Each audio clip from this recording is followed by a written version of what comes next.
नमस्कार. श्रेयाज रेसिपीमध्ये आपल्या सगळ्यांचं खूप खूप स्वागत आहे.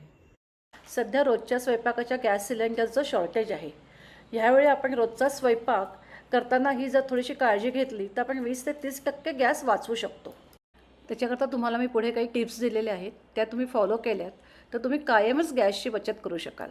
तुम्हाला माझे व्हिडिओ आवडत असतील तर माझ्या व्हिडिओला लाईक करा, जास्तीत जास्त शेअर करा, तसेच माझ्या चॅनलला सबस्क्राईब करा, बेल आयकॉन प्रेस करायला विसरू नका.